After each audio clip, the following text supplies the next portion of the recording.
Looks like we're just about there, folks. Let's check the clock. Almost there, very close. Well, it's official. Looks like we can get started. Welcome back, everyone. So there's tons of scribbles on the Moodle board that we see here. Let's go through these announcements just one at a time, and then we'll start reviewing for our first exam. But before all that, any questions that folks have that you'd like to get off your chest right away? Okay, well, let's get started then. First announcement is we only got so far into section 3.5, just the first example. So I would say for the moment, sections 3.4, 3.5, you can kind of put a pin on them. And it's a good idea to just switch gears to working on our first exam. The very first thing I would do if I was a student in this class to prepare for the exam is definitely go to WebAssign and make sure you've got good work put in on each one of these sections here that's going to be on exam 1. That's a good starting point for sure. If anything has gone past due, just go to the past due tab, request an extension, and I'll put those in right away as soon as I see them. Any questions at all about putting in extensions or things like that? Okay, awesome. After that's done, I mean, that's a good strategy because homework is worth a lot in this class and you're preparing for the exam. So it's kind of like you're double dipping there, 2 birds with 1 stone kind of thing. Once your homework is caught up, then you can switch gears to do general study. What I mean by that is, well, what I would decide next is which section was kind of the nastiest of WebAssign. Which section do you feel like it's the most foggy that you just really need to refresh? It might be good to go back to that section. And I know this sounds rough, but reading it a second time actually helps a huge amount. The first time you read something, it's just a bunch of loose ideas floating around. But after you've come to class, seen those ideas talked about, done them as quizzes, done them in WebAssign, they start to coalesce into a real shape. If you read again, the reading suddenly becomes much, much more meaningful because you know exactly what they're talking about, where things are going, and all the little subtleties that the author's trying to point out, they will make a lot more sense. So I would say rereading a section is probably even more important than visiting these problems. But after you feel like you've gone over those sections enough in the reading, next thing to do is you can go to the blank lecture notes. They're the exact same notes that we've been doing in class with the solutions blanked out, written as PDFs. The problems are, well, they're not new problems, but some of them are still pretty challenging. If you can get through those, then you're definitely in great shape. Aside from that, you might decide instead to go to sample exam 1 problems. It's just a long list of problem by problem on a section by section basis, but all those are different problems, so that'll be really helpful. After all that, another good idea is go over your quiz 1, quiz 2, quiz 3, see if you can solve it cold. Let me show you what I mean by that. Go up to quiz 1. Let's pull that out.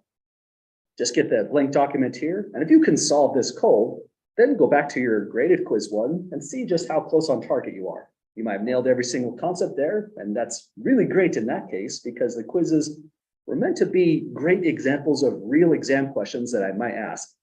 I mean, I can't ask a question like this. I can change the context entirely, and these could still be the same exact questions, except maybe change that a little bit more. 84 might be a different number there. So if you can get through all your quizzes once again, you're doing really, really well.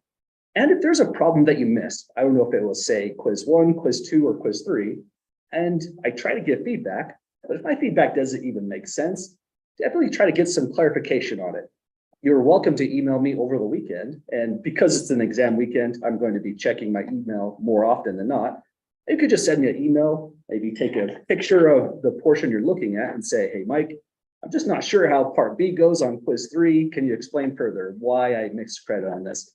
And I'll be very happy to help you out. So after going through those quizzes, I'd say you're in really, really good shape for exam 1. But maybe one other thing with quizzes, let me scroll back to where we're at. Quiz 4 is also on the table. This one's due on Monday, September 18th. And I wrote quiz 4 to essentially be a really good companion to studying for exam 1 once again. What I would do for this class is definitely try to solve this quiz 4 as soon as possible, well before the due date, just to make sure you're in great shape for operating the calculator especially. If you decide to send it in, that's this wall of text, I'm going to try to grade your quizzes as they come in instead of all at once on the due date like I typically do. And after I grade your quiz, I'll send it right back to you. So if you want to use that as an extra resource to study for the exam, you will have that resource as well. And any quizzes that I just failed to pass back, I'll try to remember after class today. I'm also going to scan them and send them back to you. So if anything's missing, you should have it back. Check your ISU email address and it ought to be there. That's a lot of announcements at the moment. Any questions so far, folks, about anything at the moment? Okay, well, I guess next thing to mention is where are we at? We're going to be reviewing for exam 1. It's an impromptu review, but we're in a great spot in our schedule, so it makes really good sense. And I put here just a couple more suggestions on the exam. A mistake that's easy to fall into is starting your page of notes, which is going to be 8.5 by 11 inches front and back. If you start at, say, the day of the exam, maybe around 4 o'clock, that's extremely stressful. So I would say the sooner you start putting together your notes, the better, absolutely. And it has to be constrained to one single page. So if you just have like ideas of what should go on there, you could flag your notes, maybe highlight it with a certain color, and then go back through each one of these sections and put in any information you think is going to be needed. Well, let me give you one extra thing about the notes that I'm not sure I've mentioned quite a lot. I don't collect these. These are only completely for you. So after you hand in your exam, keep your page of notes, keep it in a nice place. And when it comes time to the final exam, that's going to be a really great resource for you as well. So it can be anything you like on here whatsoever. It could be formulas, it could be helpful diagrams, pictures, and things like that. So whatever you think is going to support you on your exam, definitely bring it in and it'll be a huge help. You might also find that after you compile your notes, you might not even cite it again. Even things that you thought you didn't know really well, just the act of writing it down verbatim as a formula, it just seeps into your mind and you might have full recall on that concept when you go to do the exam. So sometimes I put this on my exams and notice people don't even look on their notes hardly because it's just a helpful way to study in the first place. You're organizing all the information from this part of the course. Well, that's a lot of talking at the moment. We're 7 minutes in before review. I want to point to one more extra thing, the front page of the exam. But first, don't forget, you will need your TID4 calculator. I do bring a spare, but I don't have a great deal of them. And on that calculator, you need to know on your own how to calculate each one of these statistics. We'll probably be doing every one of those on our review today, just as an extra refresher. And last thing, just so you know what it looks like when you get your exam, here's what the front page is. It's not the whole exam, it stops right here. There's a total of 55 points. I think I might have changed that. That's why it's highlighted in yellow. So the way they'll go is, of course, you'll put your name down. When I grade your exam, I'm going to give you a fraction of your total points. I'm going to say what your grade is as a percentage in the whole class afterwards, so you'll know where you're at. Aside from that, this is just the information you need to know about getting through the exam. There's nothing major here, just standard exam kind of procedures you would expect. For example, it's a reminder that's timed. You have a page of notes and a calculator is required. Aside from that, I will bring scratch paper. So if you think you might need scratch paper, it'll be available. But there's usually going to be loads and loads of white space on this exam. So scratch paper is usually not as needed as, say, a different math class. Let's see, aside from that, this portion here is just a reminder that on some exams, if you do have two answers, you do have to commit because part of the exam is me determining if you understand which solution is the right solution. So even if you write down an answer twice, be sure to box the answer, the whole process or the answer itself that you want to have graded. Yeah, go ahead. When it comes to rounding, how many decimal places is that? I think on some of the problems, it's going to say 1 decimal place. Others, it's going to say 2 decimal places. So it's going to be kind of problem specific. And then are you going to be like super strict, like if we have like 1 point off? Not at all. Yeah, that's pretty much just WebAssign being the bully. So if the sample mean or something like that is supposed to be 52.33, you said 52.32, that's still full credit for sure. So I'd say be less stressed out about rounding and more just getting the information in right in the calculator would be more important. Other questions or comments at the moment? Yeah, go ahead. So this is to show required work. What do you mean by like required work? That's a great question. I pretty much put this on all of my exams. I feel like part 7 is not as relevant to us at the moment, but it would be relevant to exam 2 if we were doing, say, for example, something like this. If you're doing a Z-score, you really ought to put that on your paper so that I can award partial credit. So it's more about that more than anything. Other questions at the moment? Okay, well, we won't spend this much time before review getting started, but since it's our first exam, these are good matters to talk about. And now for the sake of review, it's either going to be this document we could take a look at or the blank lecture notes. I do have the review pulled up right here, and it is pretty long. I think this goes down to, geez, something like 29 pages. The bottom is just the solutions. But when I give the real exam, it's going to be between 4 or 5 problems. So my goal is pretty much to go to each one of these sections. And just like we do in statistics, I'm just going to take a random sampling that's representative of the main topics in all those sections. So between 4 or 5 problems is what you should expect. You should expect that you're going to complete the exam in about 40 minutes, really, with 10 minutes baked in just for checking your work. So I'll leave it up to the class. We can go through this document here, or if anyone has problems that they want to take a look at, aside from these, we could start with those as well. Any volunteers for starting out, where to begin? Okay, well, if no one has any questions that you'd like to get to, then we have a couple ways we could do this. We could start at section 1.2 and just do 1 problem per section, or we could start at the opposite end, down here at section, forget how long this is, 3.3, and go upwards from here. Any volunteers on which way we ought to start, bottom up or top down? Bottom up, awesome, let's go that way. So let's begin then in section 3.3. And by the way, as we go through these, take a look at the clock. And if you know that there's a favorite problem there you want to have asked, just start shooting that out as we start running down on time. Just say, hey, Mike, I'd like to take a look at problem 12 or something like that. And we'll try to get through each one of those. Keep in mind the solutions are on the bottom, so anything we don't get to has been solved. So in 3.3, we're calculating center and variability. This time we're dealing with skew distributions, so we're going to be using quartiles and the median. And out of these, I would never ask a question like 25. Think of that as just practice. That's a lot of work just to import that in your calculator. But something like this with 15 observations, that could be something you might expect on the real exam. How about we do problem 24 then? Does that sound all right to folks? Okay, let's give this one a try. That'll save us some time in uploading data to the calculator for the review. First thing we have to do then is just dump in all that data.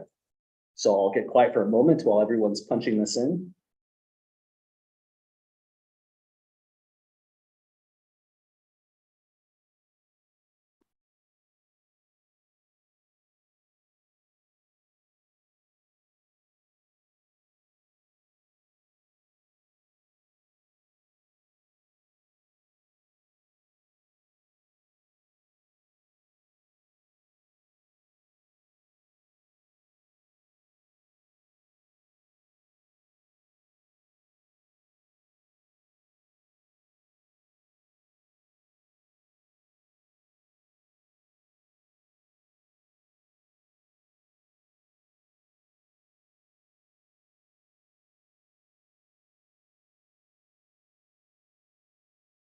I messed up.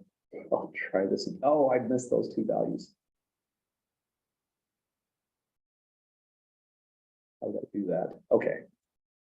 Sorry, I'm just getting through my little errors here. I think I did this in class before as well. I forgot the 7.2 and the 9.4.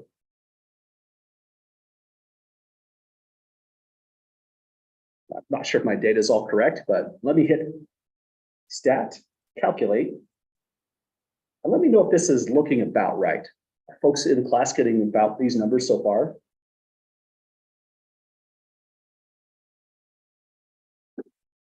Awesome, looks like several people are getting these numbers, so it looks like we're in great shape. So after importing the data, we should be getting these numbers, and that's a class at this point. This is the portion of the exam. There's not going to be a lot of this stuff, but on a couple spots on the exam, you'll have to calculate quartiles, sample mean, and the standard deviation. Does this look all right to folks? Anyone need any extra practice on getting through this? Okay, well, let's go. And it says here, calculate the lower quartile, the median, the upper quartile, and interquartile range. So that's definitely an exam problem you ought to expect. Go down arrow on your data, and here's all the relevant information that we're needing. So I'll go back over here to the document, and let's put in. When it says lower quartile, what that's referring to is Q1 or quartile 1 or lower quartile. So that comes in as an 8.5. So 8.5 centimeters. Then next, the median. That one's not so bad. They give us MED for median. That's going to be 9.3 centimeters. Finally, upper quartile, that's Q3. They give us a value of 10.9 centimeters after throwing everything into the calculator. All we have to now calculate is interquartile range. And I'll leave this one up to the class. Anyone recall how this one should go, what the formula would be? Awesome, absolutely. We take our upper quartile, like you said, Q3, subtract the lower quartile, Q1, and that's our formula. Now, if you didn't show this on an exam, I mean, that's okay. It's not a math class, so I'm not expecting this kind of step necessarily, but it's still a really good idea. And the reason for that is, suppose something happened. Maybe you drew a blank right here, but you wrote Q3 minus Q1. That alone is absolutely partial credit on an exam, because all I'm trying to do is determine your understanding. Then if you fill in the information like this, IQR equals 10.9 minus 8.5. The problem is definitely not done. We have to calculate everything, but this is really important to show on your paper as well. I won't take off credit if you don't show it, but if we make any mistake here, maybe we subtracted wrong or put in the wrong number, if I can't see it on your paper, then I lose the basis for partial credit if all I see is just the number. So if you get this right here, IQR is 10.9 minus 8.5, even if something goes completely astray on the calculator, you get essentially all of the credit. I'll assume if the number right here is wrong, it was just a calculator mistake. Maybe you fat fingered it or something like that. And I hardly take off any points for those kinds of mistakes. So let's go and actually calculate it. 10.9 minus 8.5. And that's our interquartile range at a value of 2.4 centimeters. I'm not picky on the units. It's good to do sometimes, especially if you're being told to explain what these mean using the context. If you just gave me the numerical values, that would have been okay as well. Well, we've got it, folks. That's our statistics we want to calculate. I feel then this question is pretty tricky after we get through part A. We're being asked, is it skew left, roughly symmetric, or skew right? And there is two bona fide ways to answer this. The hard way, which takes a lot of effort, is construct a dot plot and get a feel for the shape of the data. Or we could just look at our statistics right here and decide, does it look like we have skew in one direction or not? It'll be dependent on the median if we go that route. If the median is closer to one or the other, quartile 1 or quartile 3, that's an indication of skew. If it's about in the middle of those two, then we would say it's roughly symmetric. So let's take a look at these values here. The distance from the median and the lower quartile, that's just going to be 0.8. But the distance from the median to the upper quartile, that's going to be the 10.9 minus 9.3. That's quite a bit larger. So the distance from median to quartile 3 is 1.6, but from median to quartile 1, that's just half that distance, 0.8. That means we do have some indication that it could be roughly symmetric, but I would tend to say skew to the right is what's happening with these data. Or hang on, let's be really careful with that. I might have misspoke there. Let me first say, since Q3 is closer to And let me try one more time. Last attempt. Since the median is closer to Q3, the data is skewed. Now I said skew to the right, but is that correct? Anyone see what the skewing should really be? Is it right or is it left?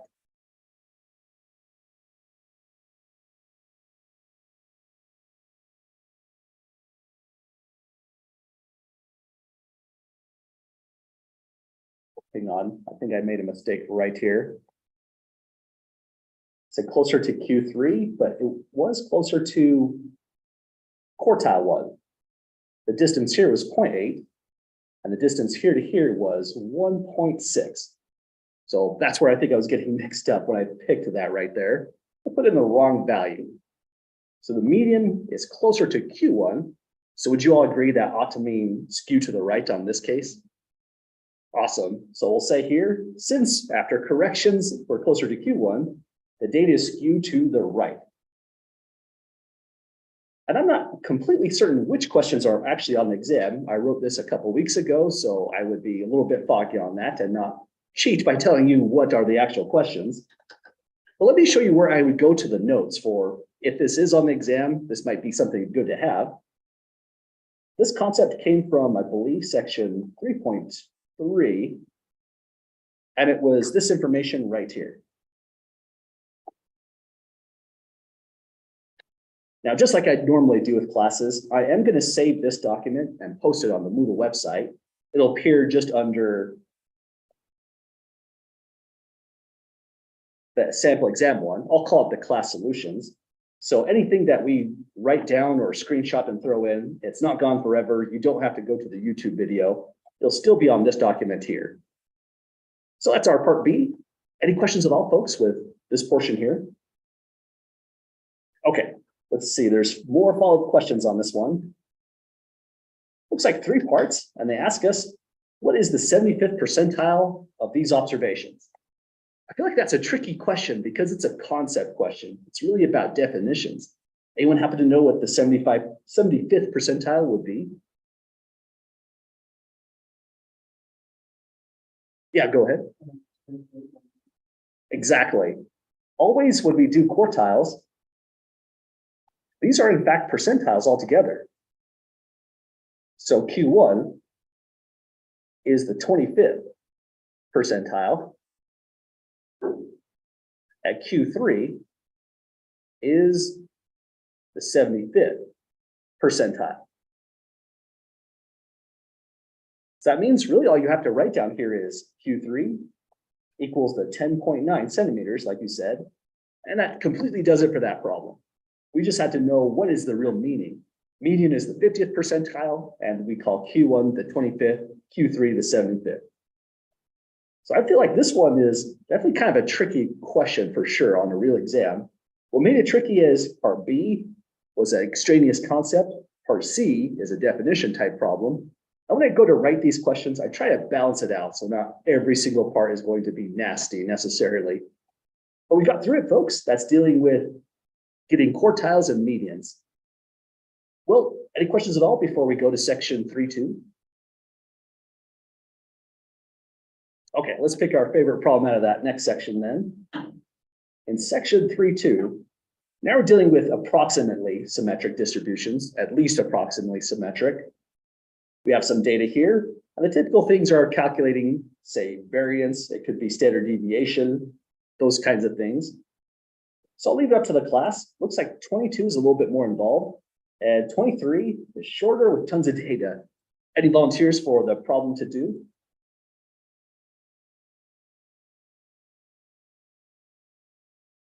How about 22 again? Is that all right with folks? Okay, it's a little bit more longer, but we'll save some time on just throwing data into the calculator. So let me get these imported.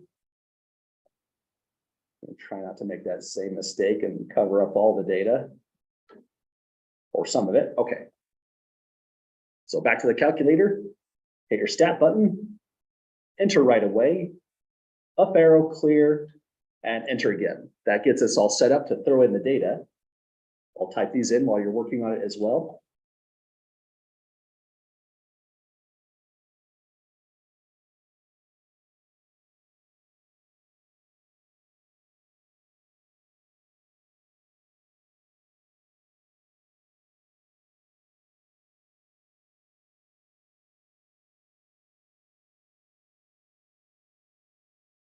Okay, I think I've got it all in.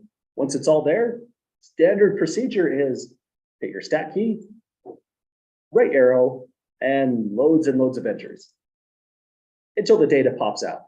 By the way, if you're curious, you can tell what the calculator is used for by this button right here. If it looks a little bit worn out and you're buying a used calculator, it was probably used in statistics because it gets hit a lot. But let's see here, it asked us to calculate the sample mean, standard deviation, indicate which is which, and we'll round to 2 decimal places on this problem. Again, not super picky on that, so try not to worry as much about rounding unless it's WebAssign. That's where they really want it done right. So here, all you have to do is put in, it is a bit of a concept check because you have to know that sample mean refers to X bar, which in the calculator is given as 128. So that's part of the exam as well. We have to know what values are the right ones that we're importing out of our calculator. So this will be 128 calories. I'll just say cal for calories. We want a standard deviation as well. That symbol is always going to be S. And recalling that symbol is a big help because that means it's this number right here by the red dot. Our standard deviation is then going to be, this one I do have to be careful on rounding. Oh, it's rounding with carry. That's annoying. If you gave me 22.99, totally happy with that. But if it was on WebAssign, and we're going for 2 decimal places, take a look at the 9. To the right of it is 7, meaning it's rounding up. So this becomes 23.00 altogether. Does that make sense to everyone on that rounding? Okay, so 23.00 calories. Yeah, go ahead.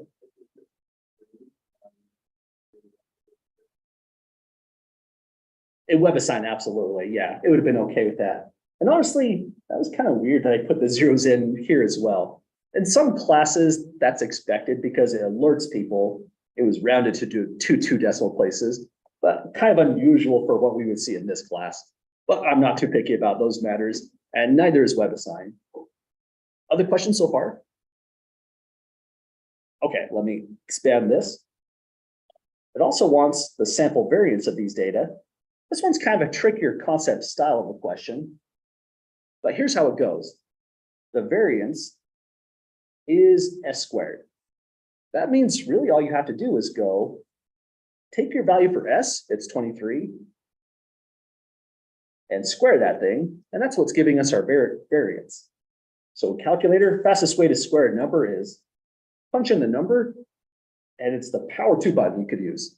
You could also use up arrow right here and power 2. That works just as fine, but this is just a shortcut. So we get 529. And the unit on this, if you forgot the unit again, that's okay. But if you're curious, it would be calories squared. That's kind of a strange concept. And that's one of the reasons we don't actually use variance a whole lot to describe the spread. It's used in probability theory a great deal. But in statistics, it's awkward because the unit becomes squared when the more natural unit is just calories and calories, whether it's the mean or the deviation. These last 2 questions, I don't know if that's something you could expect really on the real exam, but they are WebAssign questions. They want to know the typical amount of calories. Anyone happen to know what that would be based off the wording? Close, it'd be the mean. So it'd be the 128 right here. You're definitely on the right track. Both of them are measuring the center. And that's what they're meaning by typical amount. So it's always X bar for 128 calories on this kind of problem. I don't think I asked that kind of question on the lecture notes, so probably not on the exam. I like to write exam questions that you've seen on the lecture notes, that you've seen on WebAssign, and may or may not have been on the quiz. But just in case you see this on WebAssign, when they say typical deviation, they're talking about S here, the standard deviation. So most of these observations are 128, and when they differ about that amount. So the typical deviation is 23 calories. But we did it, folks. Those are the other 2 major things that we need to calculate through our calculator on the exam. And this question is pretty much done at this stage. Any questions or comments at the moment on this one? Oh geez, what did I press? Just get out of there. I was just trying to minimize the calculator. Yeah, go ahead. So that like long equation for variance. Mhm. So we don't really like use that much actually, right? Because that's just the standard deviation squared, right? Exactly. That long equation helps us to calculate the standard deviation if we were going to do it by scratch. But I'm not going to ask a question like, let me take a look. In 3.2, we in fact did use this huge formula right here. We did it in tabular form when it was the deviations from the mean and the squared deviations. But this is not quite a question that I would ask on an exam, since it is time consuming to get through this, even with 4 data values. And it was more to just get us a feel for what the formulas are saying. And there was a problem pretty similar to this one, working on this column, for example, and this column and WebAssign.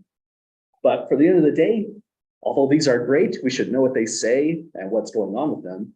We're really just going to power through in the calculator. I won't ask you to calculate directly through any one of those formulas. Other questions so far? Okay, let's go up a section then. And I'll leave it up to the class on this section. You know what? Now it ought to be a pretty good problem.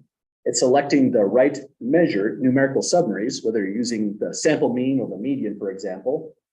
Both of them are dealing with histograms. And I guess they're probably either one or just as good as the other. How about maybe problem 21? That sound all right to folks? Okay, if you're invested in problem 20, you'd like to see that one done or any of the other ones as we start to run out of time, again, don't hesitate to holler, how about 13 if that looks good to you or something like that. Let's give 21 a try. And in number 21, we're provided with a histogram. First thing we're going to do is just describe shape. Shape typically comes with 3 things. We don't answer all 3 every single time because one of the 3 things is outliers, and it may or may not have outliers.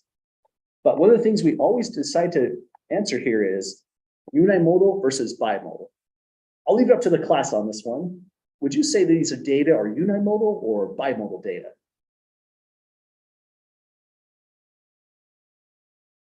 Me, it's always kind of tricky on these. Some are voting for unimodal. Anyone in support? We have a couple people in support of that. You know, I would accept a unimodal on this, absolutely. If some people said bimodal, it's almost getting borderline to that. But for me, this is absolutely a main peak of data right here. But what about here?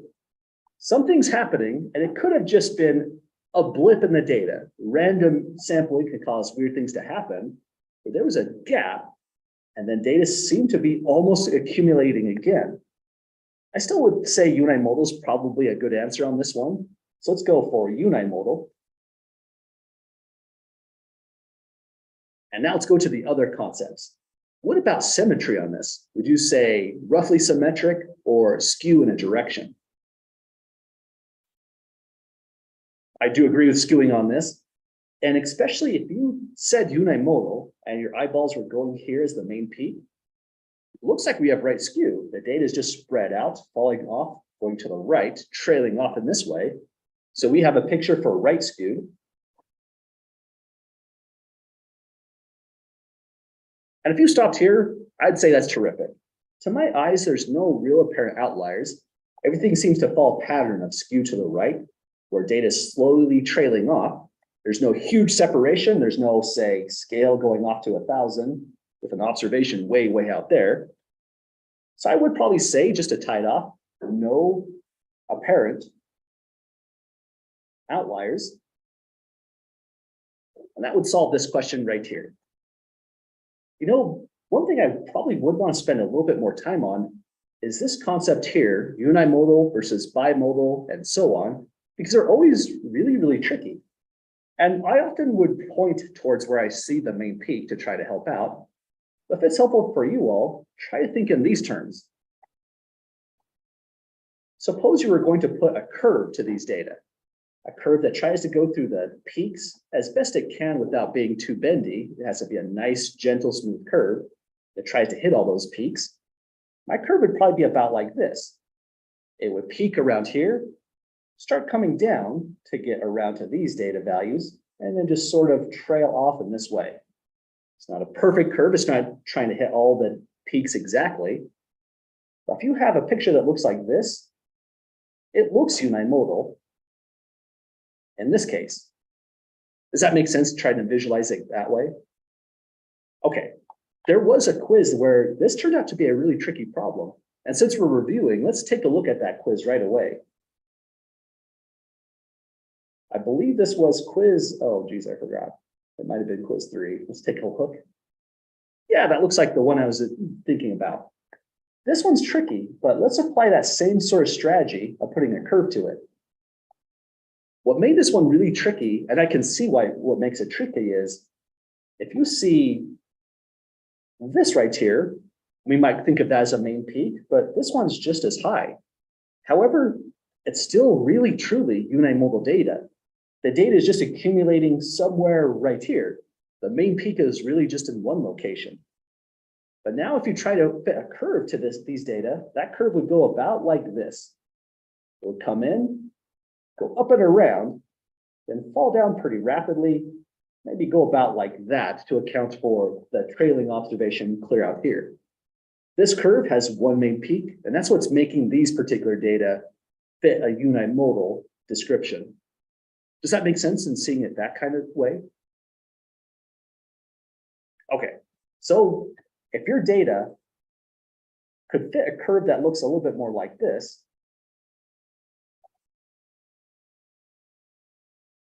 let's go to something that was truly bimodal. Let's see. Displaying numerical data is probably in this section.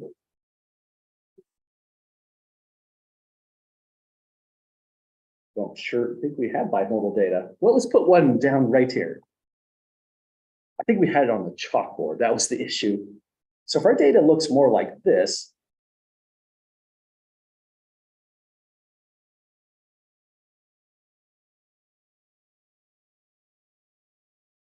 now in this case, I feel like it's much, much less debatable. Try to fit a curve to that. Your curve could look about like this. Increases rapidly at first to hit around this peak. Then it dives down, but it's got to go back up again because there's definitely data there before it falls down. You'll have two spots here where the main peaks are, and these would be bimodal data in that kind of case. So either try to pick arrows to show where the data is accumulating, or imagine these kinds of peaks forming when you try to put a curve to it. And that's just another strategy to try to determine unimodal versus bimodal, or potentially worse.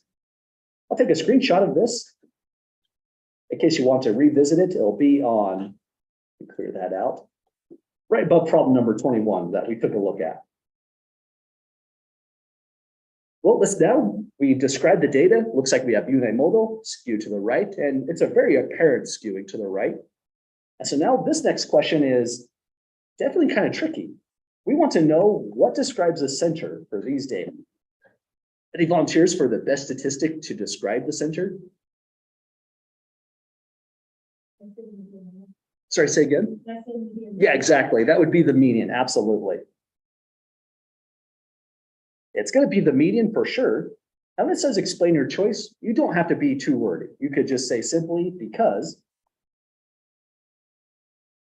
the data is, anyone have the last word to complete that thought?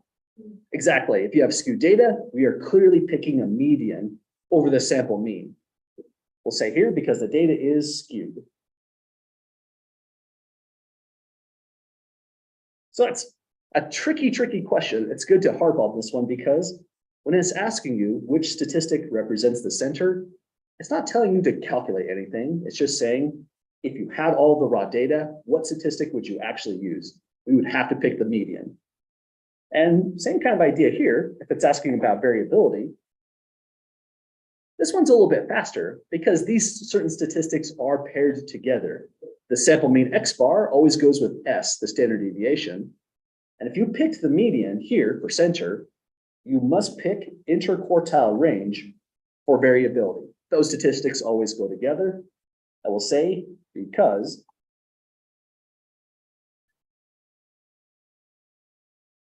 the data is skewed. So same explanation.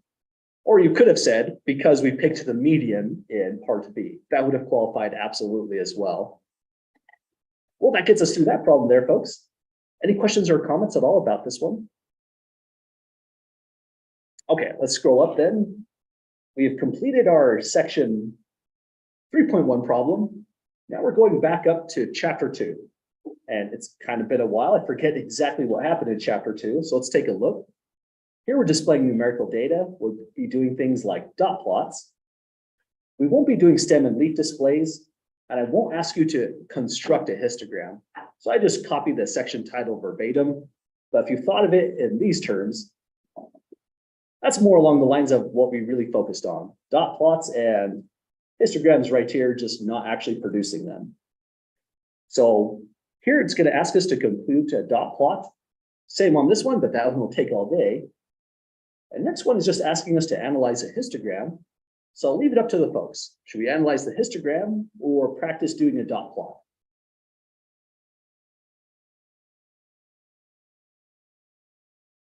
Histogram, good choice. Let's take a look at this one down here. So problem number 16 says, male Mormon crickets, that genus, seem to attract mates. So there's our context. We're dealing with crickets.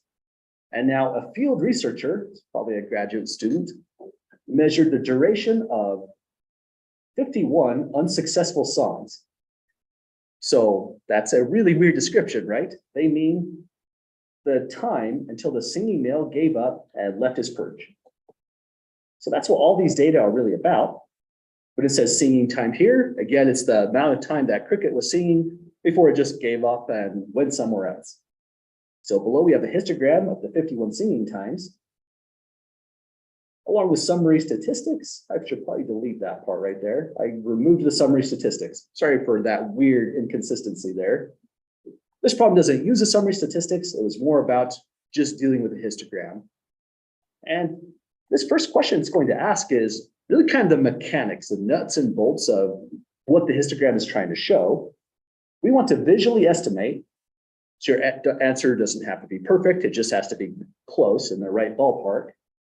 The number of observations that are between 5 minutes and 10 minutes. What we do is we go to the histogram. 5 minutes is right here, but here's where the estimation comes into play. That doesn't line up exactly with that edge there. It's just close. We're going for 5 to 10 minutes. Our job is just to decide how many observations are between there. Because it's an estimate, I would just take the count from that rectangle and that rectangle. Going to the left, there's 5 observations in that first location, the histogram. There is, again, we're estimating that's probably 2 observations. So I would say anything that's going to be between maybe 5 or 10, you're in the right neighborhood and those would qualify for full credit. I'll say here, 7 observations. So that means in our data set of 51 unsuccessful songs by 51, I believe it were all different crickets, 7 of those crickets sang between 5 and 10 minutes and then gave up and left. That's kind of unusual. They sang for a really long time. More typical is trying for just a few minutes and then leaving. That's where most of our data is, right around here. Some of those crickets sang forever, and after around 23-ish minutes, that's when they left. Probably just 1 cricket in that case. Now we're going to do a redo on just describing the shape and center and spread on this thing, but it is asking 2 additional questions other than the shape. I think on a real exam, I would separate this out. Like part B is asking for shape, then part C will say center and spread. So it's not a bunch of stuff on one problem. But nonetheless, let's give this a try. First, for the shape, it would help if I zoom out just a bit. Would you all agree that this is data skewed to the right? Awesome. At this point, we've seen quite a lot of histograms, and this one is pretty strongly skewed this time. We'll say right skewed. If you want to emphasize it, you could have said severely right skewed or clearly right skewed, but that's all kind of stylistic writing. I'm not too worried about that kind of stuff. We have that it's right skewed. We have unimodal data. The main peak would be right here. So unimodal. If we stop right here, we could potentially lose credit, maybe just 1 point, but that's never fun. Anyone see where the last 1 point on this problem would be? Somewhere. Exactly. I don't know how many outliers it has necessarily. I feel like there is some possibility that one could be flagged as an outlier. You know, now that I look at this a little bit more strongly, if you stopped right here, this would be pretty borderline. I probably would give full credit to this because there's just a 1 rectangle separation from that data and that data.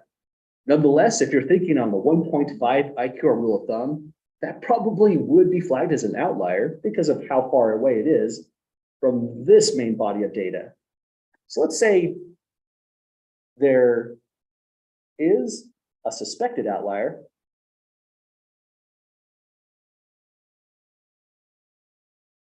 On the upper end. But it's all for this particular problem, I'd say it's very, very borderline. But when I go to write a real exam question, borderline problems like these are kind of annoying to me, to be honest, because I mean, it's tricky to grade. I have to think from the different perspective to see, does it make sense and award points in that way. So if I was going to write this question here, I would probably change the scenario to get different data so that if I did want an outlier, it's probably going to be more like, say, out here. It's going to be a little bit more obvious when there is and when there isn't. I'll try to avoid the borderline cases like this one. We got through this one, but we're running a little bit low on time. Any last questions, folks, before we take a look at maybe one last problem for a moment? Okay, let's see what we can get into in 2 minutes and some change. Probably not this problem, that's a lot of data. Let's see, in section 2.2, I guess what I can do at this point is just mainly give advice. We did calculate or construct one of these by hand when we were in class, but I'm not going to ask one of these on the exam. On the exam, you should be ready to construct a dot plot, would be the major thing to watch out for. Let's see what else. I think one question that I typically put on an exam is a question like, say, this one right here. Anything from section 1.4. These questions are purely concept questions. Nothing's going into the calculator. We just have to know what are the meaning between experimental conditions, those are the treatments, response, and experimental units. So I'd say 1.4, definitely a good section to come back for and take a look at as you prepare your studying. Maybe last bits of advice. Let's see here. Let's keep on going, planning an observational study. Oh, I did have one comment I did want to make on, let's see, observational study. I think I'm losing my place there. And I'm not sure where that went. I think I'm out of suggestions and ideas, but definitely take a look at this document. Again, I can't ask every question. It will be a short exam because our classes are short. So it'll be kind of a quick kind of thing we'll get through. You'll also have your exams graded and returned on Tuesday. So I'll try to make the turnaround time pretty short. Well, sorry, we're kind of just out of time. It's rough trying to review in 50 minutes. Next time we do this, we're going to just jump right into the review. We'll talk less about what happens on the exams because it's going to be the same for every exam. Well, any last questions, folks, before we call tonight? Okay, well, have a great weekend, folks. And last reminder, I am available by email, even on the weekend, especially since it's an exam week. So if you have questions, send them out there. I'll check my email pretty much in 3 to 4 hour intervals just to see what's going on.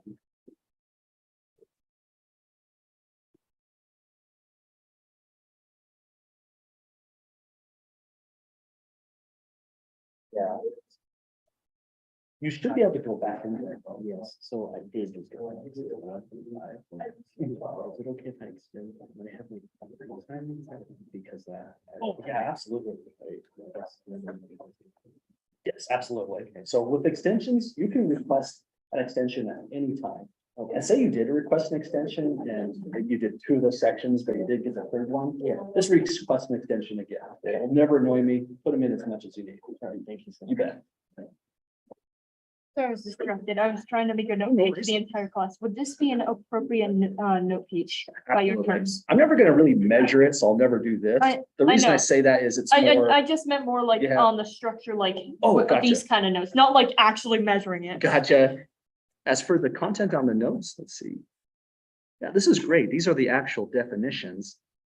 So I think this would be great stuff for your notes. Absolutely. Thank you. Yep, you betcha. I just needed to be sure, so that way it's like, okay, I can refer to it and break it down when I need to. Right, right. Anyways, And if you have inspiration, you can also put information on the back page too. that's true. Anyways, thank you. You betcha. Get to work on that on once. Sounds good. And hopefully things settle down for you after that. Thank you.